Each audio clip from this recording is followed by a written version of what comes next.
Hello everyone. In this video I am doing sample question paper of class 10th for the session 2022-23 provided by CBSE for mathematics basic, and this is the part number 4 of this sample paper. So in this section I will be doing all the questions related to D section. So as already mentioned that in D section there are 4 long answer type of questions carrying 5 marks each, right? So let's start doing these questions. This is question number 32. So question is, an express train takes 1 hour less than passenger train to travel 132 km between Mysore and Bangalore. There are the two stations, one is Mysore, another is Bangalore, and the distance between these two cities is 132 km. And express train is taking 1 hour less than the passenger train. And this is written without taking into consideration the time they take to stop at intermediate stations. तो इसमें ये कहा गया है कि आप उस time को नेगलेक्ट कर दें जो कि उसने इंटरमीडिएट जो बीच में स्टेशन आए उन पे रुकने के लिए लगाया है.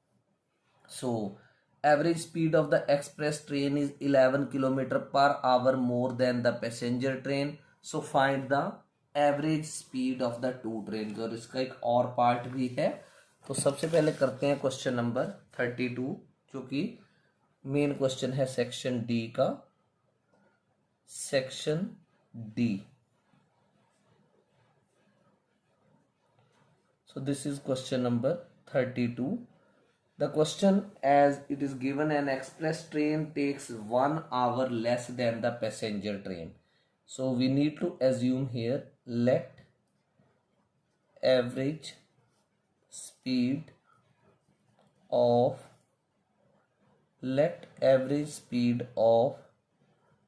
Passenger train. हम क्या करेंगे, पैसेंजर ट्रेन की स्पीड एज्यूम करेंगे. एवरेज स्पीड कितनी, x kilometre per our. x kilometre per our.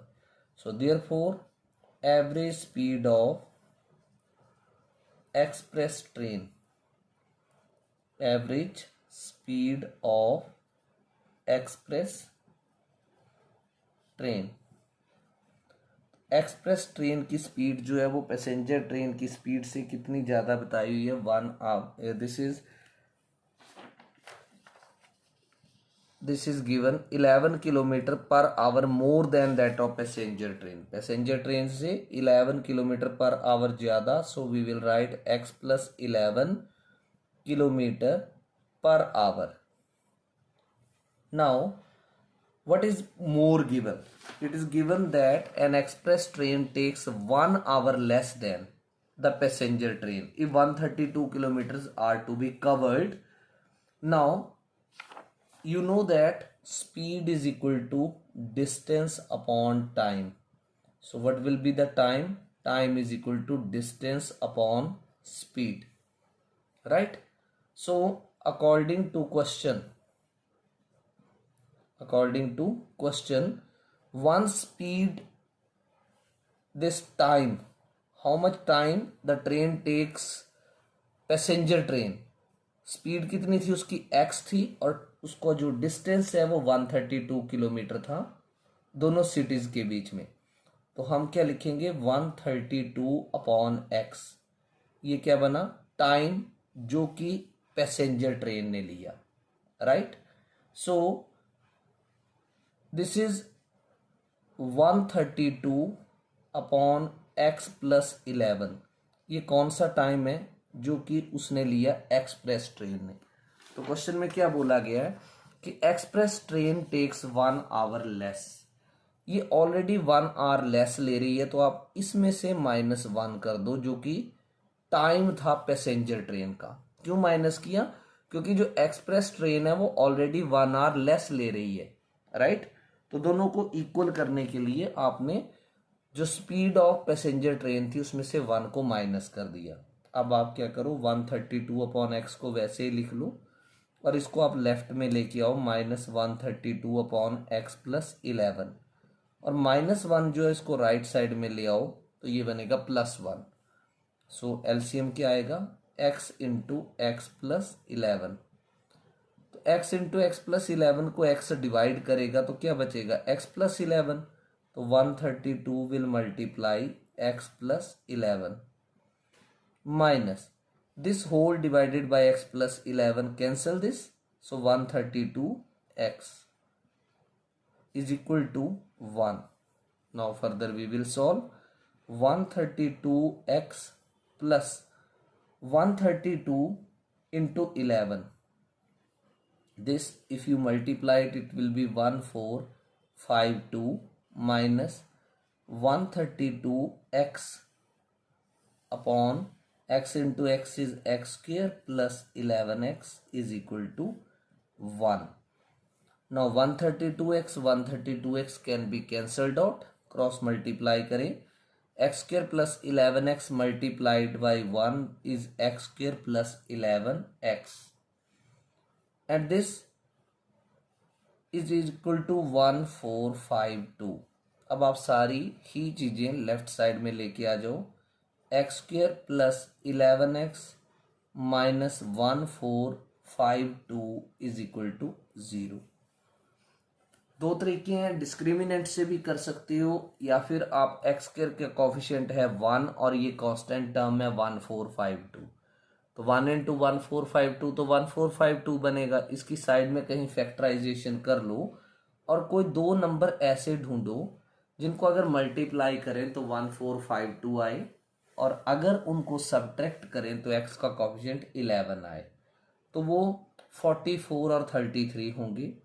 तो आप लिखेंगे x square plus 44 minus 33 outside x minus 1452 it is equal to 0. So it implies x square plus 44x minus 33x minus 1452 is equal to 0. अब इन दो में x common ले लो, x square को x से डिवाइड करो, it is x plus 44x divided by x is 44, in these two minus 3 common, 33x divided by 33 is x, minus and minus becomes plus, 1452 divided by 33 gives 44, it is equal to 0. So we are left with in one bracket x minus 33 and in other bracket x plus 44 is equal to 0. Now to find the values of x, we will equate x minus 33 equal to 0 and x plus 45 equal to 0. So from here x will be what? 33 and from here x will be what? Minus 44. तो x speed है, speed तो कभी negative हो नहीं सकती, तो आप लिखेंगे since speed can not be, since speed cannot be negative, therefore neglecting x equal to minus 44, x minus 44 को आपने क्या करना है, नेग्लेक्ट कर देना है, right. So therefore x will be equal to 33 kilometre per hour. Question में पूछा था कि find the average speeds of two train, so we will write therefore average speed of passenger train, average speed of passenger train x थी आपने assume की, तो ये हो जाएगी 33 kilometre per hour and then average speed of express train, express train की कितनी थी स्पीड आपके पास, ये देखो x प्लस 11 थी, तो आप लिखेंगे यहाँ 33 प्लस 11 किलोमीटर पर आवर, ये बना 44 किलोमीटर पर आवर। तो ये थी दोनों ट्रेन्स की एवरेज स्पीड्स। अब इसी का पार्ट और है, तो और पार्ट में क्या दिया गया है, this is a motor boat who speed is 18 kilometre per our in still water. अब ये ध्यान रखना है, यहाँ पर जो आपको स्पीड दी गई है वो मोटर बोट की स्टिल वाटर में दी गई है, और कितनी, 18 kilometre per hour, and still it takes 1 hour more to go 24 kilometre upstream than to return downstream. और ये 24 किलोमीटर कवर करने के लिए, 24 किलोमीटर अपस्ट्रीम कवर करने के लिए 1 घंटा ज्यादा लेती है। ऑपोजिट डायरेक्शन में जा रही है तो ज्यादा लगेगा, than to return downstream to the same spot. So find the speed of the stream. तो इसका सोल्यूशन करेंगे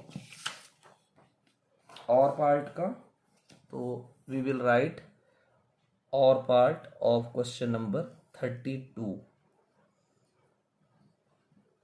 This is let speed of stream. Let speed of stream. So what we will assume it, x kilometer per hour. X kilometer per hour. Now speed of boat upstream. आपको ये क्या दे रखा है question में कि the motor boat who speed is 18 kilometre per our in still water. Still water में थी ना 18 किलोमीटर पर आवर, तो अगर आप 18 प्लस एक्स कर देंगे, 18 प्लस, अच्छा ये अपस्ट्रीम है तो माइनस होगा क्योंकि पानी से ऑपोजिट डायरेक्शन में जा रही है, 18 minus x kilometre per our. इसी तरह से स्पीड ऑफ बोट डाउनस्ट्रीम, अगर वो उसी डायरेक्शन में जा रही है जिस डायरेक्शन में पानी जा रहा है, same direction, so it will be 18 plus x kilometre per hour, right. Now further we will proceed according to question. Speed क्या होती है, डिस्टेंस अपॉन टाइम, और टाइम क्या बनेगा, डिस्टेंस अपॉन स्पीड। तो according to question, distance, how much is the distance, distance is, it is written here 24 kilometre. तो 24 kilometre upon speed of the stream which is upstream, that is 18 minus x. So this has become time taken by the boat going upstream, right? And it is 24 upon 18 plus x. This is the time taken by the boat going downstream. अब question में क्या बोला गया है कि motor boat whose speed is this in still water takes 1 hour more to go 24 kilometre upstream. Upstream में वो 1 hour मोर लेता है, यानी यहां पर वो 1 hour मोर लेता है। तो इक्वल करने के लिए आप इस तरफ जो है वो 1 ऐड कर दो, जिसमें ऑलरेडी लेता है उसमें नहीं करना, प्लस दूसरे में करना है। तो ये बना 24 अपॉन 18 माइनस एक्स, इसको लेफ्ट में लेकर आओ, minus 24 upon 18 plus x is equal to 1। अब यहां से दोनों में से 24 कॉमन ले लो, तो ये बना 1 अपॉन 18 माइनस एक्स माइनस 24, तो आउटसाइड है, यहां पर भी 1 आएगा, 1 upon 18 plus x is equal to 1। So 24 common,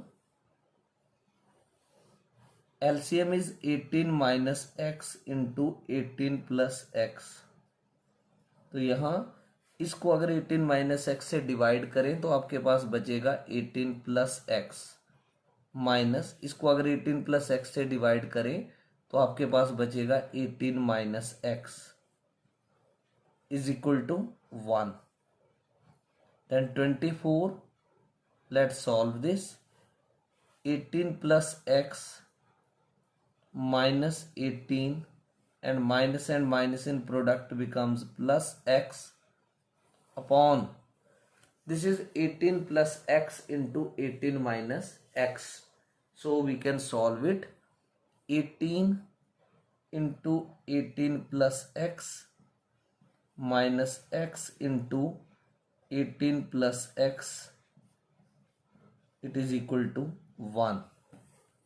Further 24, 18 cancel, x and x is 2x upon 18 18s are how much? It is 324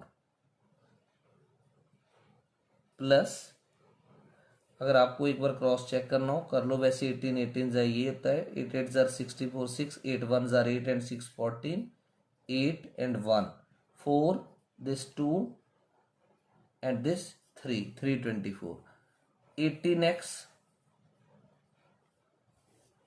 minus x into 18 is 18x minus and plus minus x square bracket close, it is equal to 1. 18x और 18x को आप cancel कर दो. So it is 24 multiplied 2x upon 324 minus x square is equal to 1. अब आप क्या करो, इसको क्रॉस मल्टीप्लाई करो. 324 minus x square is equal to 24 into 2 is 48x, right? So you will bring the equation to the one side. ये minus का x square right में चला जाएगा, प्लस का x square plus 48x minus 324 is equal to 0. अब आप इसकी करेंगे फैक्टराइजेशन. तो अगर तो आपको फैक्टराइजेशन की कौन कौन से नंबर हैं वो अगर डायरेक्ट पता हो तब तो आप डायरेक्ट कर सकते हो, अदरवाइज आप साइड में मल्टीप्लिकेशन कर लो. जैसे एक्स स्क्वायर का कॉफिशिएंट 1 है, कांस्टेंट टर्म 324 है, इसके फैक्टराइजेशन करो और कोई दो ऐसे नंबर लो जिनको प्लस करने पर या माइनस करने पर 48 बन जाए. तो 54 और 6 लेंगे, x square plus 54 x minus 6x. 54 और 6 को मल्टीप्लाई करोगे तो 324 बनेगा, माइनस करोगे तो 48 बनेगा. Minus 324 is equal to 0. अब इन दो में आप x कॉमन ले लो. x के divided by x is x, 54x divided by x is 54. इन दो में minus 6 common, x minus minus plus 324 divided by 6 is 54 equal to 0. एक ब्रैकेट में x माइनस 6 और दूसरी में x plus 54 is equal to 0. अब आप x माइनस 6 को 0 के इक्वल कर दो और x प्लस 54 को भी 0 के इक्वल कर दो. x क्या आएगा 6 और यहाँ x क्या आएगा माइनस 54. x आपने एज्यूम किया हुआ है स्पीड, तो स्पीड तो नेगेटिव नहीं हो सकती. तो since speed cannot be negative, therefore neglecting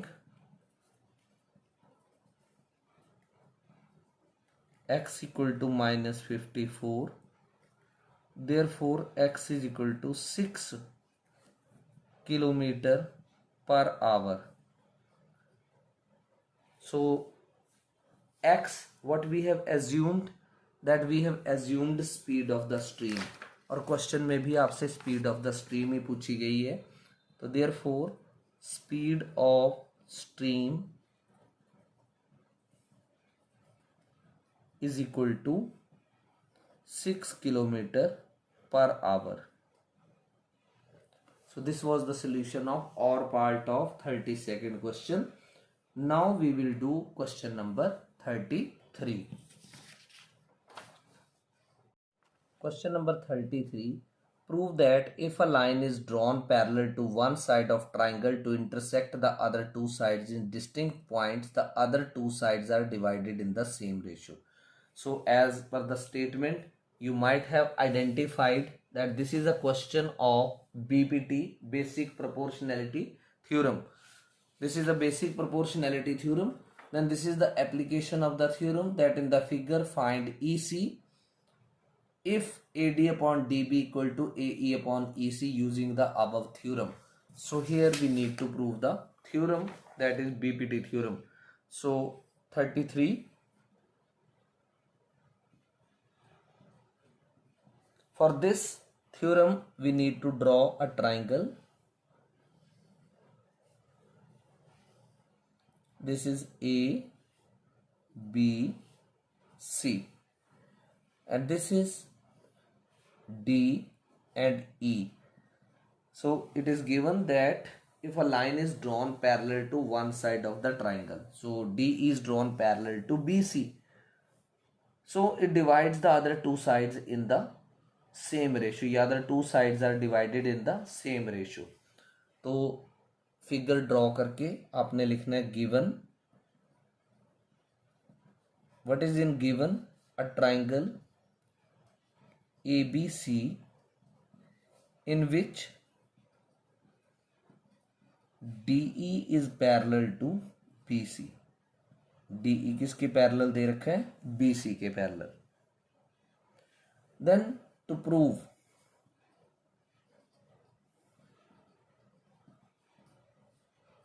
that AD upon DB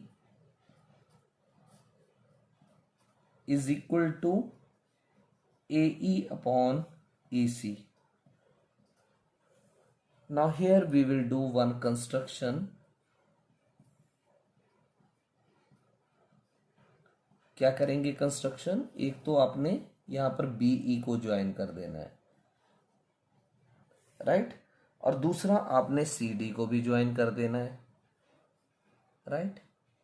तो आप यहां लिखेंगे ज्वाइन BE एंड CD. एक हो गई ज्वाइनिंग DE और BE और CD की, और एक EF परपेंडिकुलर AB, यानी ये दिस इज परपेंडिकुलर, और दूसरा आपने AC, one you have drawn EF perpendicular AB, और एक DG यहां से परपेंडिकुलर CA, ये एक परपेंडिकुलर आपने ड्रॉ किया. This is in construction part. तो यहां लिखेंगे draw EF perpendicular AB and DG perpendicular on AC. All right. तो ये आपने कर दी क्या, कंस्ट्रक्शन. अब करेंगे proof.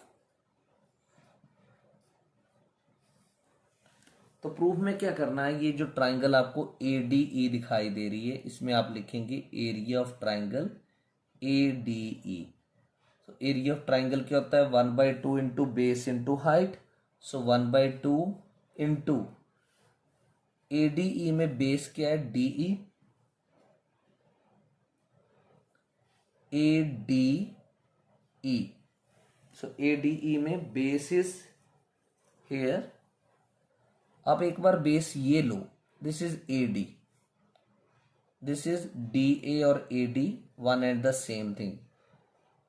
This is 1/2 into base into height. AD base लिया तो हाइट क्या होगी, EF, क्योंकि ये आपने ऑल्टीट्यूड ड्रॉ किया.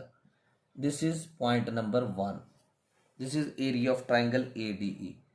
अब एरिया ऑफ ट्राइंगल जो इस तरफ ट्राइंगल बन रही है उसका नाम है DBE, area of triangle DBE. इसका भी वही 1/2 into base into height. So 1/2 into what is the base, DB, into height is same, this altitude, that is EF. This is number 2, right. अब आपने क्या करना, 1 को 2 से डिवाइड कर देना है. 1 divided by 2 gives, so this is area of triangle ADE upon area of triangle DBE is equal to 1/2 into this DA into EF upon 1/2 into this DB into EF। अब देखो क्या क्या कैंसिल होता है, EF और EF को cancel कर दो, हाफ और हाफ को कैंसिल कर दो।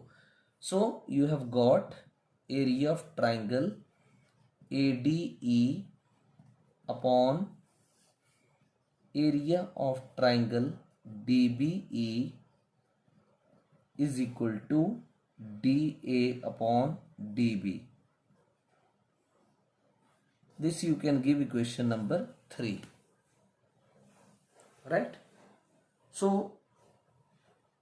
also once again we will take area of triangle ADE। अब ये जो दूसरी बार क्यों ले रहे हैं, इसमें बेस हमें कोई दूसरा मानना है। ये देखो ADE में अब बेस हमें एज्यूम करना है दिस AE और ऑल्टीट्यूड होगा DG। सो 1/2 इंटू AE इंटू DG, ये आप नंबर 4 दे दोगे। सिमिलरली इस तरफ जो ट्राइंगल बन रही है that is DCE, this DCE। So area of triangle DCE 1/2 into base is this only, that is EC, into altitude will be the same, that is DG। This is point number 5।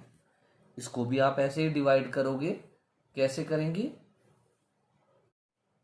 Area of triangle, ये जो equation number 4 है इसका area of triangle ADE upon area of triangle DCE, it is equal to 1/2 into AE into DG upon 1/2 into EC into DG। so DG cancel, half half cancel, तो ये बना area of triangle ADE upon area of triangle DCE is equal to AE upon EC। This is 6th number, right. अब आप ध्यान से देखो, ये triangle DBE और ट्राइंगल DEC, ये दोनों ट्राइंगल सेम बेस DE पर हैं and they are between the same parallels DE and BC, right. तो दोनों का एरिया इक्वल होगा। अब आप लिखेंगे here triangle DBE and triangle DEC stand on the same base। क्या है दोनों ट्राइंगल्स का same base, DE, on the same base DE and lie between same parallels, lie between same parallels। क्या है सेम पैरेलल्स, एक तो DE और एक BC, एक DE और दूसरी BC, DE and BC। so therefore area of triangle DBE is equal to area of triangle DBE is equal to area of triangle DEC। you can give this number as 9, right। so you can see here, this is equation 3 में there is DBE and here there is DCE। तो ये और ये दोनों तो equal हो गए, right. ADE already equal है, तो लेफ्ट साइड इक्वेशन नंबर 3 की और राइट साइड, ये लेफ्ट साइड इक्वेशन नंबर 6 की, ये तो इक्वल हो गई। तो राइट साइड जिनकी अपने आप इक्वल हो जाएंगी। तो आप लिखेंगे कैसे, equating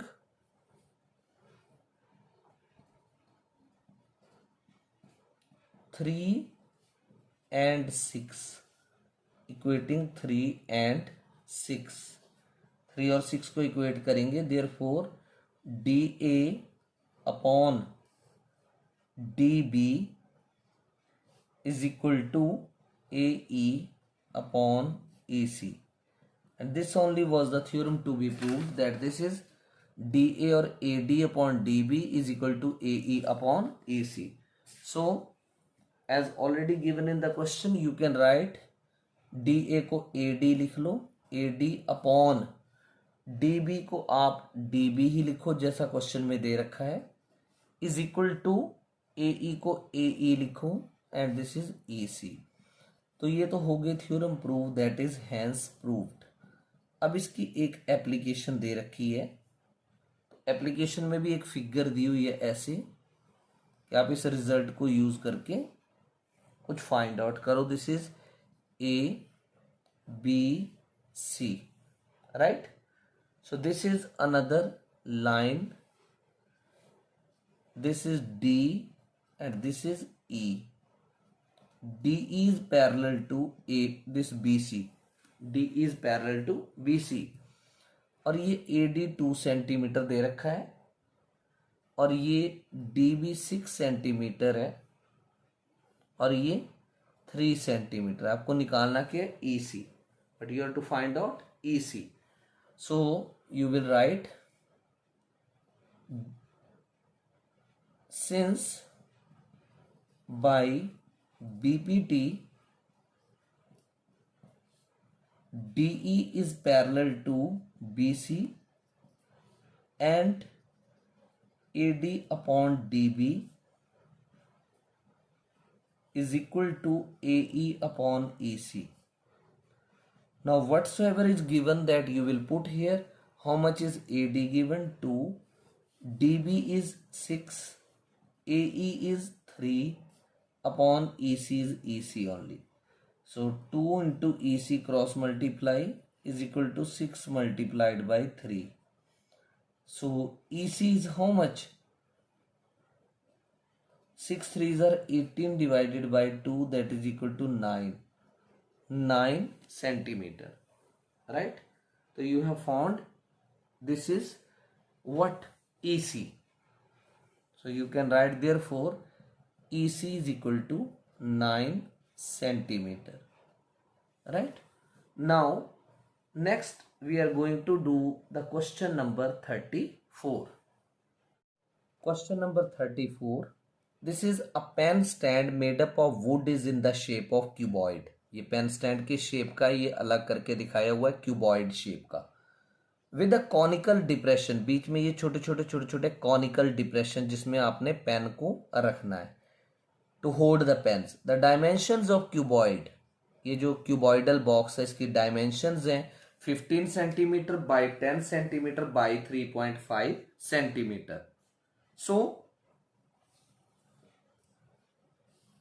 the radius of each of the depressions is 0. ये जो डिप्रेशंस बनी हुई है बीच में, इनका ये देखो ये डिप्रेशंस बनी हुई हैं, तो रेडियस उसका 0.5 सेंटीमीटर और उनकी डेप्थ जो है वो 1.4 सेंटीमीटर है. सो find the volume of the would in the entire stand. तो इसका सोल्यूशन स्टार्ट करते हैं. ये देखो, आप क्या करोगे, एक कॉनिकल डिप्रेशन का वॉल्यूम निकाल लोगे. तो आपको पता है कौन का volume 1/3 pi r square h होता है. तो इससे एक कॉनिकल डिप्रेशन का वॉल्यूम आ जाएगा. तो कॉनिकल डिप्रेशन टोटल है कितनी? 4. तो आप 4 कॉनिकल डिप्रेशन का वॉल्यूम फाइंड आउट कर लोगे, राइट. फिर जो ये क्यूबॉइडल बॉक्स है जिसमें ये कॉनिकल डिप्रेशन है, आप उसका वॉल्यूम अलग से निकाल लो, ठीक है. तो रिमेनिंग वॉल्यूम कितना बचेगा बॉक्स का? क्यूबॉइडल बॉक्स के वॉल्यूम में से 4 कॉनिकल डिप्रेशन का वॉल्यूम माइनस कर दो. So let's start one by one. This is question number 34 and its solution. तो क्या लिखेंगे सबसे पहले आप? Volume of 1 conical depression. Volume of 1 conical depression, it is equal to 1/3 pi r square h. 1/3 pi r square h. तो जो values हैं आपके पास उनको पुट कर दो. 1/3 pi value 22/7. Radius you can see here the radius is given 0.5, तो ये हो जाएगा 0.5 इंटू 0.5 इंटू हाइट, डेप्थ जिसे बोलेंगे 1.4 दे रखी है, ये देखो दिस डेप्थ इज गिवन 1.4, तो ये जो है वो सारा सेंटीमीटर क्यूब में आएगा, right.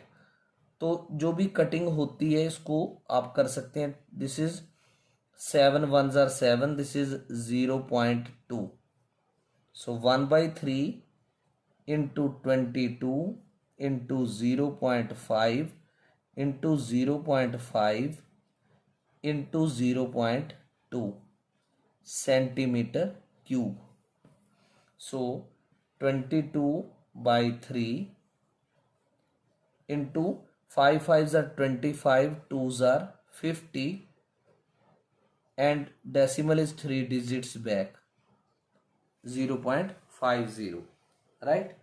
So after solving it all, multiplying this by this and dividing by 3, you will get 0.366 centimeter cube.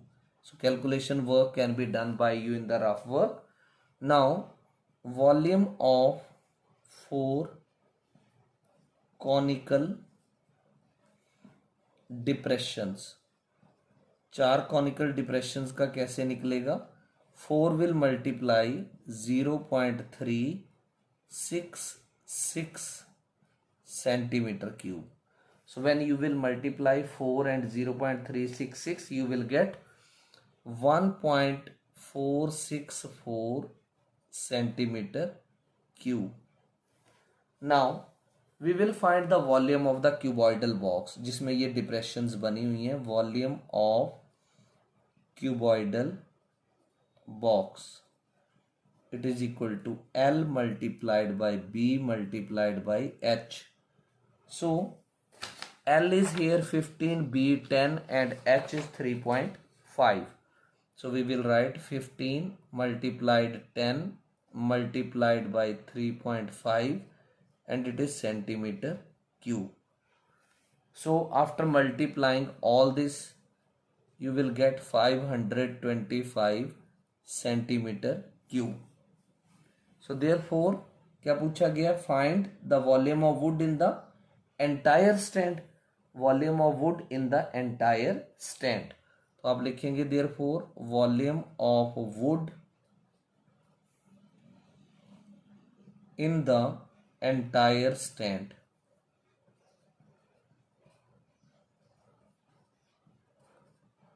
Volume of wood in the entire stand, it will be equal to remaining volume of box.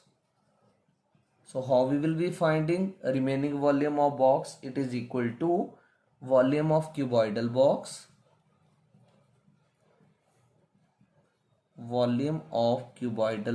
minus volume of 4 conical depressions.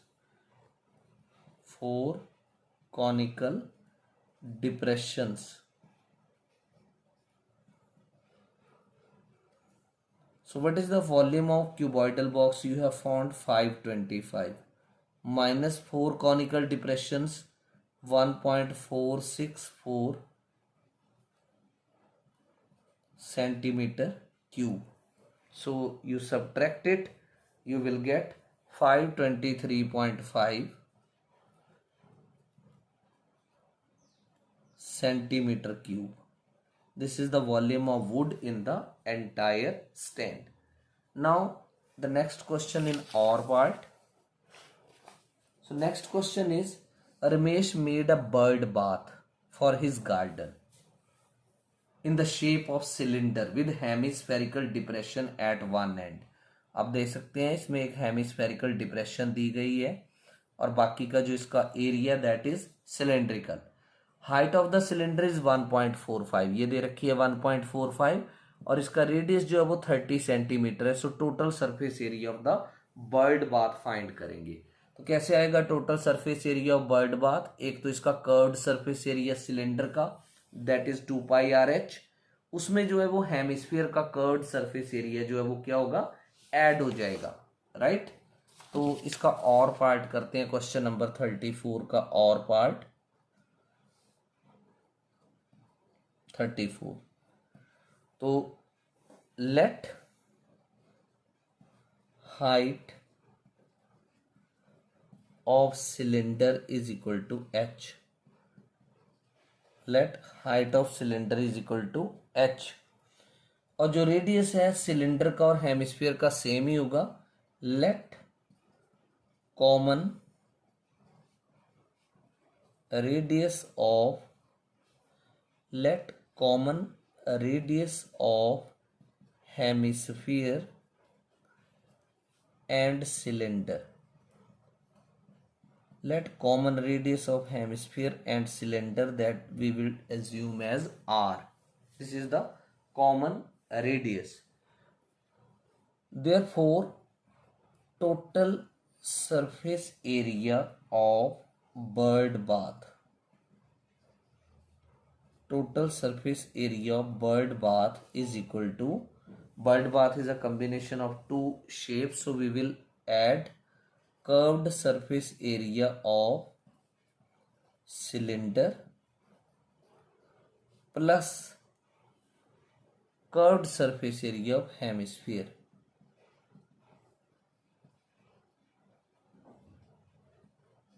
Curved surface area of hemisphere.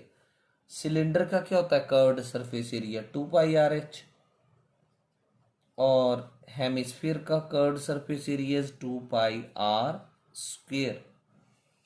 क्या common आएगा, 2 pi are common, और अंदर क्या आएगा h plus are. अब जो जो आपको दे रखा है वो पुट कर दो, 2 into 22/7 into how much is the radius given 30 into h, how much is h, this is 1.45 metre. अब बाकी की चीजें जो है वो देखो यूनिट्स बाकी की सेंटीमीटर में है, लेकिन ये जो हाइट है वो मीटर में है। तो आप क्या करेंगे, 1.45 मीटर को सेंटीमीटर में कन्वर्ट करेंगे। तो 1.45 मल्टीप्लाइड बाय 100 सेंटीमीटर, तो 2 जीरोज हैं, डेसिमल 2 डिजिट्स राइट चला जाएगा, शिफ्ट हो जाएगा 145 सेंटीमीटर। तो यहाँ पर आपने क्या लिखना है 145 plus how much is the radius, so radius is given 30, तो आप यहाँ 30 पुट कर दो। This will be equal to, this is unit is centimetre square. 22 2s are 44, 44 into 3 1320 divided by 7 multiplied 145 plus 30 is 175 centimeter square. 7 1s are 7, 7 2s are 14, 3 7 5s are 35. So 1320 into 25 centimeter square. Now you need to multiply these both, and when you multiply these both you will get 33,000 centimeter square. And if we wish to convert it into meter square, 33,123 upon 10,000, 1234 meter square, because 1 centimeter square is equal to 1 upon 10,000 meter square. So here 3 zeros cancel with 3 zeros, there is 1 zero only, so 3.3 meter square. So this is the curved total surface area of the bird bath, which was a combination of cylinder and of hemisphere. अब करेंगे question number 35। A life insurance agent found the following data for the distribution of ages of 100 policy holders. So calculate the median age if the policies are given only to the persons having the age 18 years and onward but less than 60 years. तो question जो है वो median का है, so we will proceed with, दो table दिए इसमें आपको क्यूमुलेटिव फ्रीक्वेंसी भी फाइंड आउट करनी है. So let start. 35 नंबर. So here first column is of age in years, right? तो आप इसको लिख सकते हैं क्लास इंटरवल, और यहाँ पर ब्रैकेट में आप ये भी लिख दो age in years. Age in years. Next is number of policy holders, और आप उसको फ्रीक्वेंसी भी लिख सकते हो, फ्रीक्वेंसी यानी एफ, और इसे क्या बोलेंगे, number of policy holders. Number of policy holders. And then here is cumulative frequency, और इसे आप CF से लिखोगे. This is cumulative frequency. Now we will make the table and we will fill the values and accordingly the calculations will be done. So table में सबसे पहले क्या है, ऐसे टेबल ड्रॉ कर लेना है.